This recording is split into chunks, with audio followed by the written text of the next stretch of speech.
नमस्कार साथियों, आप सभी का बापू की आवाज़ न्यूज़ नेटवर्क में स्वागत है। साथियों, जैसे कि आपको पता है अभी दिवाली का सीजन है और हमारे साथ यहाँ पर गोरेगांव तालुका अध्यक्ष राष्ट्रवादी कांग्रेस पार्टी प्रफुल्ल पटेल गुट के तालुका अध्यक्ष केवल भाऊ बघेले मौजूद है। आज हम इनसे कुछ चर्चा करेंगे। साथियों, आपको पता है कि अभी किसानों का बहुत बड़ा नुकसान हुआ है, बाढ़ आई और किसानों की दिवाली कैसे मनाएं, यह सवाल खड़ा हो रहा है। हम ऐसे अनेक प्रकार के मुद्दों पर आज तालुका अध्यक्ष राष्ट्रवादी कांग्रेस पार्टी अजित पवार गुट इनसे बात करेंगे। भाऊ, सबसे पहले आपका बापू की आवाज़ न्यूज़ नेटवर्क में स्वागत है। नमस्कार।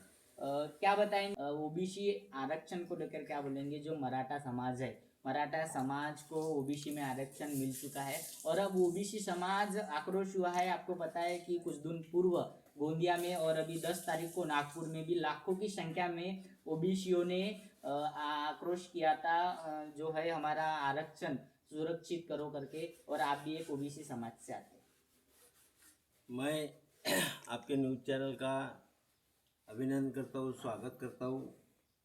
और आपने मुझे इस दिवाली के पावन पर्व पर, आज धनतेरस का दिन है और इस अच्छे त्यौहार में आपने जो विचार मेरे को पूछ रहे हो कि ओबीसी के बारे में, किसानों के बारे में क्या कहना है। मैं सबसे पहले सभी मेरे जिला वासियों को, सभी मेरे पिता तुल्य माता पिता, युवक, विद्यार्थी मित्रों को मैं ये दीपावली की शुभेच्छा देता हूँ, क्योंकि हमारे पूर्वोत्तर कालों से हमारी ये संस्कृति चलती आ रही है और हर व्यक्ति का काम है अपने संस्कृति को जपते चलना, अपने जो भी त्यौहार है उसको मानना चाहिए।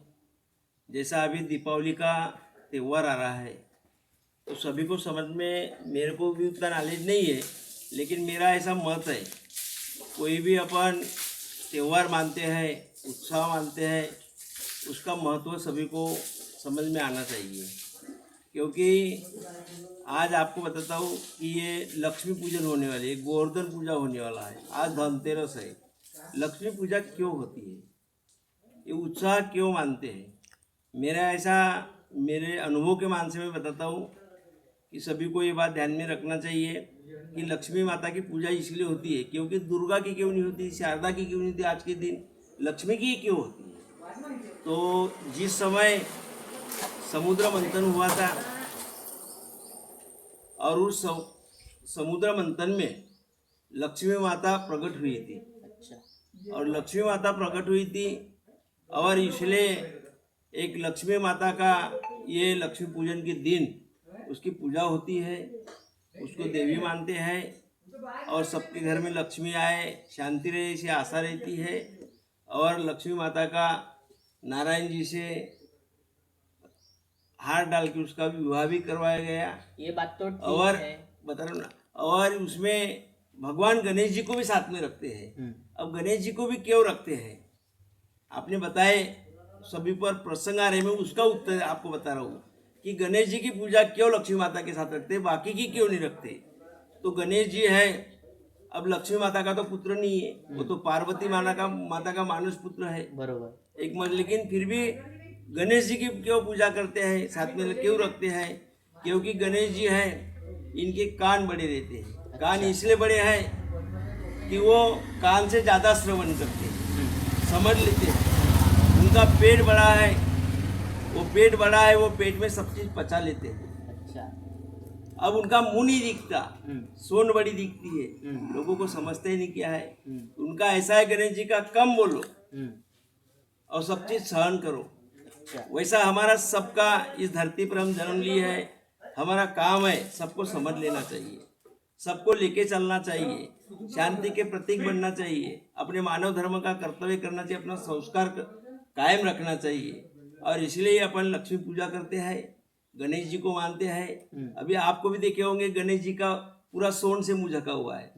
गणेश जी बहुत कम बोलते हैं, विद्वान है, बुद्धि के देवता है। और इसलिए कान से वो ज़्यादा श्रवण करते, इसलिए उनके कान बड़े हैं, नहीं तो लोग अलग अलग अर्थ निकालते हैं। और इसलिए मैं सभी को इस दीपावली की शुभकामनाएं देता हूँ। आपने ओबीसी का मुद्दा रखे, हम सरकार में हैं, प्रफुल्ल पटेल साहब हमारा नेतृत्व करते हैं, बरोबर। हमारा ओबीसी पे जो भी अन्याय होगा या किसी पे भी अन्याय हो रहा है, हमारी भी विनंती है सरकार से कि जो ओबीसी का आरक्षण है, किसी को आरक्षण दे रहा हो, हमारा उसमें विरोध नहीं है।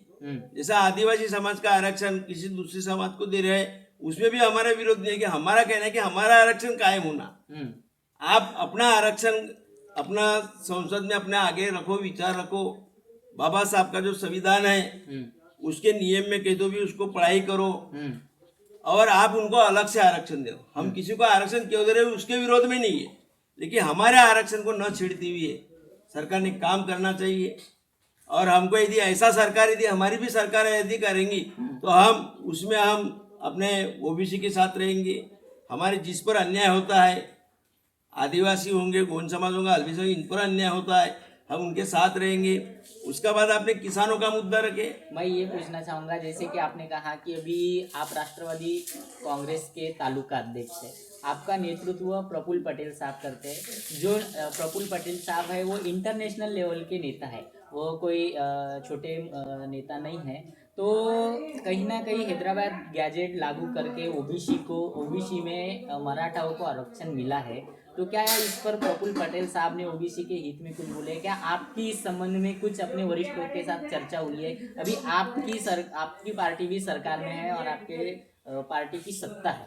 मैंने वही बताया कि हमारे नेता है चाहे छगन भुजबल साहब, आज आप पूरे महाराष्ट्र में देखो ना कि छगन प्रफुल्ल पटेल ने क्या बोले, आपके न्यूज चैनल से देखो, पेपर के माध्यम से देखो, आप पत्रकार लोग तो अब अनुभवी होते हो, इतना बड़ा चैनल चलाते हो, कि हमारा नेता ही महाराष्ट्र का अपना छगन भुजबल जी है। और वही ओबीसी की लड़ाई लड़ रहे हैं। और प्रफुल्ल पटेल ने ऐसे बोले ही दी है कि हम छगन भुजबल साहब के साथ है, तो प्रफुल्ल भाई का प्रश्न ही नहीं है। नहीं तो ये देखो, ओबीसी है, छगन भुजबल साहब लड़ाई लड़ रहे हैं, फिर भी हैदराबाद गैजेट लागू करके वो उनको आरक्षण मिल गया। मेरा ऐसा मत है, मैं पहले ही बोला कि भगवान गणेश जी का ना लक्ष्मी का उदाहरण इसलिए दिया। आप कितना भी पूछ लो कि अपन मानव धर्म में पैदा हुए, कुछ भी गलत ये हो जाती है। भगवान गणेश जी है, इसका मुंह कहाँ, ये लोगों को दिखता ही नहीं है। क्यों नहीं दिखता? उसके वो सोने ही ऐसे बहुत कम बोलते हैं, लेकिन बुद्धि के व्यक्ति है।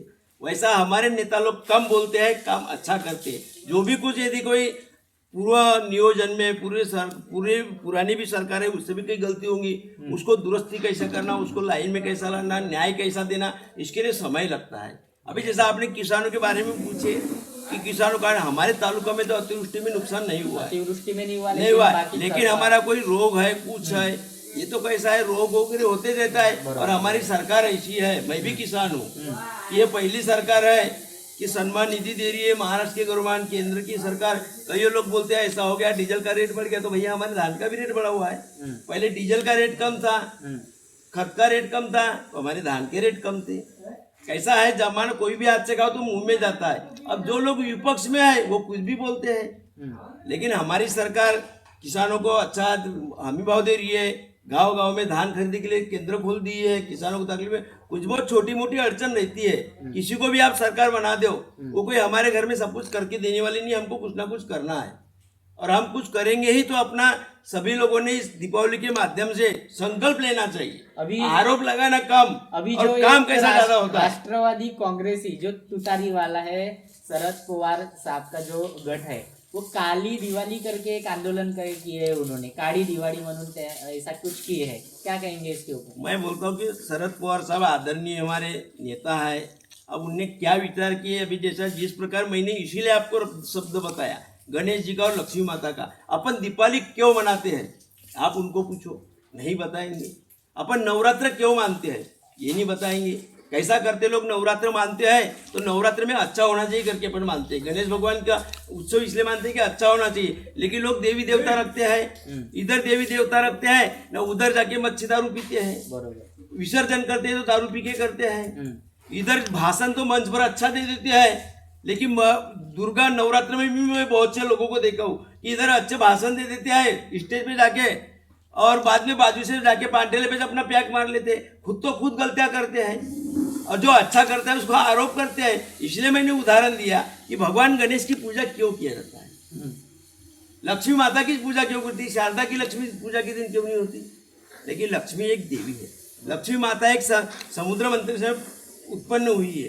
अभी मैं तो बहुत कम लिखा पढ़ा हूँ, मैं तो इतना बड़ा नेता नहीं हुआ हूँ, लेकिन मेरा ऐसा मत है कि जिस प्रकार से हम लक्ष्मी कोई भी त्योहार मानते हैं, इसका समझते हैं, वैसा सरकार भी काम कर रही है। और अपन जब तक समाधानी नहीं रहेंगे तो हमको कुछ नहीं मिलने वाला है। भगवान कितना भी देता है तो भी हम भगवान को गाल देते हैं, अच्छा आदमी बुरा आदमी देते हैं। आज के कार्य में आप देखेंगे, आप भी नवयुवक हो, लोग माता पिता जिंदा रहते हैं, जैसा एकाध ने एकाध गुरु बना लिया तो उनके पादुका के चरण के पाँव पड़ते हैं। बरोबर बरोबर है। बरोबर। एकाध कोई नांग साहब जीता आता है तो उसको हम लाठी से मारते हैं और मट्टी का नांग दे पूजा करते हैं, उसको दूध पिलाते हैं। वैसे माँ बाप जिंदे रहते तो हम उस समय ध्यान नहीं देते, न मरने के बाद में बहुत बड़ा कार्यक्रम करते हैं। बरोबर। कई लोग ऐसे हैं कि अपना बच्चा रात रात भर घर नहीं आता तो उस पर ध्यान नहीं देते और बाकी दूसरे समाज पे कीचड़ उठाते कि मेरे बच्चे को ऐसा बोला, लेकिन बच्चा घर में नहीं आया। लड़की मेरी रात रात भर मोबाइल देखती है, लड़का मोबाइल देखता है, मोबाइल पे क्या देखते हैं, ये माँ बापों का फर्ज है। अपने बच्चे तैयार किए भगवान के रूप से, अच्छे बच्चे मिलना चाहिए। जिसको संतान नहीं है, जिसको संतान नहीं है वो बहुत त्रस्त है। बघेली जी ये बात सही है, जिसको सत्ता नहीं है, विरोधी जो वो पक्ष विरोध होता है, करने से वो विरोध करेंगे। विरोध करना उनका काम है। जो अगर पक्ष में कोई सत्ता है वो गलत कर रही है तो उसको विरोध करना उसका काम ही है। लेकिन आप आज के तारीख में किसानों को क्या बताना चाहेंगे? मैं तो यही बताना चाहता हूँ कि हमारी सरकार है जो सभी चीज़ की अपने को योजना दे रही है, उसका फायदा लेना चाहिए। खेती में ध्यान देना चाहिए। खेती में अपन निरा सल्फेट पे चलते हैं, अपन ने अपने घर जानवर पालना चाहिए, गाय पालना चाहिए, कुछ ना कुछ मेहनत करना चाहिए। खेती में निरा सल्फेट डालने से, दवा मारने से कुछ ही नहीं होता। जहाँ खत रहेगा, गोबर खत रहेगा, वही खेती अच्छी होती है और अपना उसमें उत्पन्न ज़्यादा मिलेगा। अपन निरे सरकार के भरोसे रहेंगे तो कैसा होगा।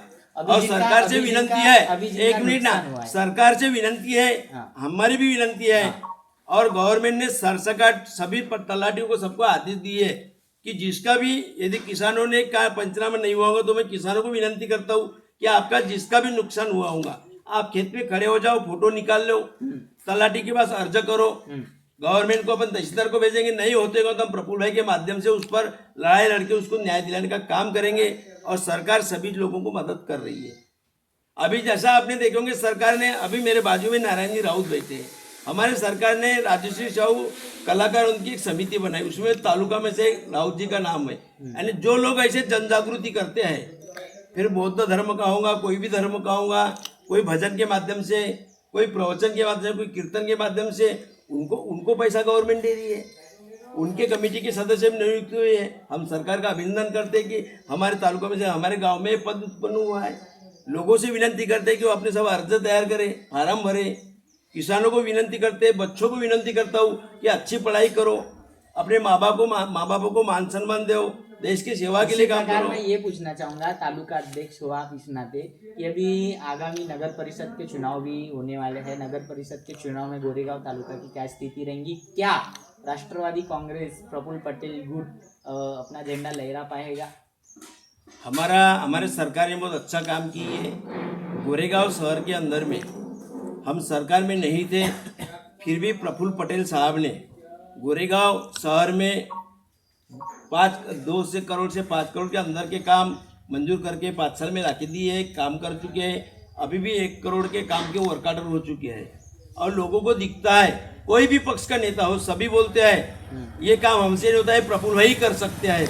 और लोग आजकल जनता जागरूक हो गई, लोग जागरूक हो गए, मतदाता जागरूक हो गए कि प्रफुल्ल पटेल साहब हम महायुति में हैं और इसलिए हम भारतीय जनता पक्ष के नेता लोग हैं, उनने भी जाहिर किए, हमारे नेताओं ने भी जाहिर किए कि जब तक हम महायुति के साथ मिलकर चुनाव लड़ेंगे। और इसमें विपक्ष का पूरा ये कोई एक भी मेंबर चुनेगा, हमारे ही चुन के आएंगे, क्योंकि लोगों का आज काम होना चाहिए। शहर में बहुत कुछ करना है, अपन कितना भी किए तो कमल देता है। वरिष्ठ जो है प्रफुल्ल पटेल साहब, इन्होंने गोंदिया में प्रेस कॉन्फ्रेंस में बताया है कि जहां पॉसिबल होगा वहाँ हम महायुति के साथ नहीं रहेंगे, जहाँ जैसे पॉसिबल होगा, जैसा अलायंस पॉसिबल होगा, जैसे महाविकास के साथ कोई अगर पॉसिबल होगा तो वैसा चुनाव लड़ेंगे। प्रफुल्ल पटेल साहब ने नहीं बोले, देवेंद्र फडणवीस साहब नहीं बोले क्या रहता है, गांव पात्री पे कार्यकर्ता बहुत रहते हैं और उनका आपस में अनबन रहा कि हम नहीं लड़ेंगे, तो उसमें कैसा है, कार्यकर्ता को भी ज्यादा नाराज कर नहीं सकते।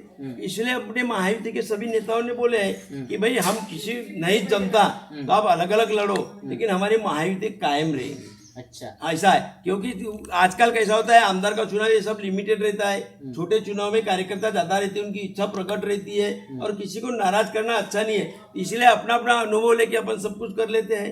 और ऐसा साहब ने बोला, ऐसा थोड़ी बोले कि हम किसी की नहीं मानेंगे, जहाँ जमता है जब नहीं भी जमा, लेकिन हमको सरकार चलाना है, युति में ही चलाना है। अच्छा। क्योंकि हमको विकास होना, लोगों के काम होना चाहिए और इस पे हमारे नेता विश्वास करते हैं।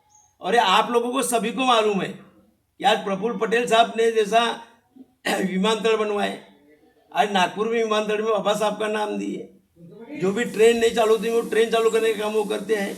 आज बच्चों को, आज उनके पिताजी थे मनोहर भाई पटेल साहब, आज एक आविष्कार जैसा शब्द बोलना चाहिए कि प्रफुल्ल पटेल साहब के पिताजी ने एक अपने जिले में स्कूल लाए, इतना अच्छा काम किए, उसको प्रफुल्ल भाई चला रहे, अच्छे से चला रहे हैं। आज बच्चों का भविष्य उज्जवल हो रहा है, पढ़ाई स्कूल में, ये सब चीज़ों पे सब युवकों ने, सब लोगों ने ध्यान देना चाहिए। जैसे राजेंद्र जैन साहब ने गोंदिया में बताया है, उनका स्टेटमेंट है कि वो हो सके तो महिलाओं को नगराध्यक्ष की कमान देंगे, तो क्या आप गोरेगांव में भी ऐसा कुछ सोचेंगे? आप तालुका अध्यक्ष है गोरेगांव। हम अभी महायुति के नेताओं के साथ बैठेंगे, सभी कार्यकर्ताओं को पूछेंगे, सभी से अर्ज बुलवाएंगे, उसमें हमको कौन सा कार्यकर्ता उस लेवल लगता है कि खुद अपना भी पर्सनल कुछ कर सकता है, तो ऐसा अपन यदि लेडीज कैंडिडेट भी रहा, सरकार ने सब बराबरी का अधिकार दिया है, तो लेडीज लड़ी है, जेंट्स लड़ी, कोई फर्क नहीं गिर रहा है, क्योंकि महिला को भी अधिकार है, पुरुष को भी अधिकार है। और इसलिए अगर मैं इसमें कोई नई बात नहीं, बेचारा राजेंद्र जैन साहब का नाम लिए,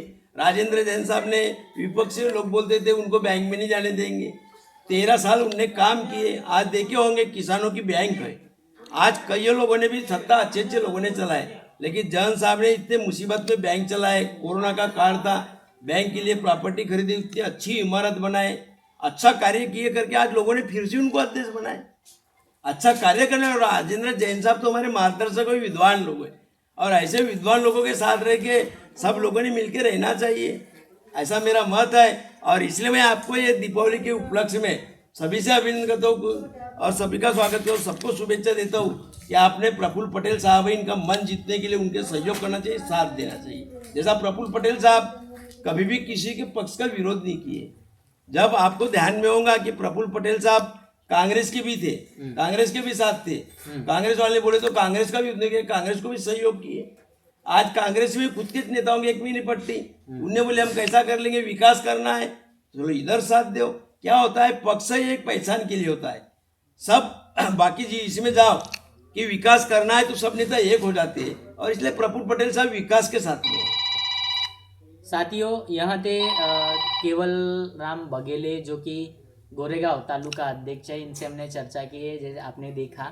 साथियों, इन्होंने यह भी बताया है कि आगामी चुनाव में ज़्यादा से ज़्यादा सीटें यह महायुति की जीत कर लाएंगे। अब देखना यह बाकी होगा कि आगामी नगर परिषद के चुनाव में क्या होता है और क्या नहीं होता।